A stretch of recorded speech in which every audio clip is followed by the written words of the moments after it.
কোন একটা অনলাইন কাজের পারপাসে আপনি আমাকে প্রায় ৮৫,০০০ টাকা পে করেছিলেন, ফেরত পেয়েছেন? একদম সম্পূর্ণ টাকা ফেরত। এখানে উনি ভেঙে বললেন না, আপনাকে আমি বলি, কোনো একটা কাজের পারপাসে উনি আমাকে টাকাটা প্রথমে দেন, দুটো পার্টে দেওয়ার পরে উনি সেই কাজটা থেকে একটুখানি পিছিয়ে আসেন। পিছিয়ে আসার পরে আমি ওনাকে বললাম যে না, আপনি দাঁড়ান, একটুখানি আপনার টাকাটা রিফান্ড হয়ে যাবে।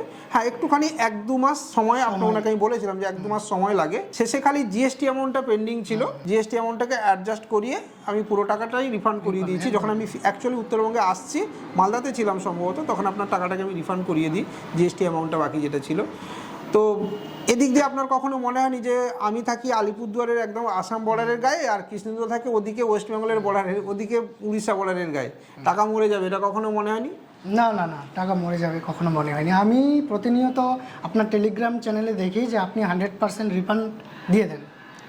এই জন্য আপনি সেই ভরসায় টাকাটা দিয়েছেন। তবে হ্যাঁ, এমনটা নয় যে ওনার কাজ আমি করতে পারিনি, আমি যেটা দিতে চাইছিলাম উনি সেটা আর পছন্দ হচ্ছিল না, মানে অর্থাৎ আমার পছন্দ ওনার পছন্দ মিলছিল না। সেই কারণে বললাম না, তাহলে ছেড়ে দিন, আমি আপনাকে টাকাটা আমি রিফান্ড করিয়ে দিচ্ছি। তো আলটিমেটলি আমি রিফান্ড করিয়ে দিয়েছি। আজকের এই ভিডিওটা আমরা এখানেই শেষ করব। রামপদবাবুকে স্পেশালি ধন্যবাদ জানাবো আমার জন্য এতক্ষণ ওয়েট করার জন্যে। আর আমারও একটা ইচ্ছে পূরণ হলো দীর্ঘদিনের, যে আমার শুরু থেকে যে মানুষটা আমাকে সাপোর্ট করছে বা ভালোবাসা দিচ্ছে, তার সঙ্গে দেখা করতে পেরে সত্যি আমি খুব গর্ববোধ করছি। তো চলুন বন্ধুরা, দেখা হবে পরের দিন অন্য কোথাও, অন্য কোনো জেলায়, অন্য কারুর সাথে। আজকের মতো বিদায় আপনাদের সবাইকে, নমস্কার।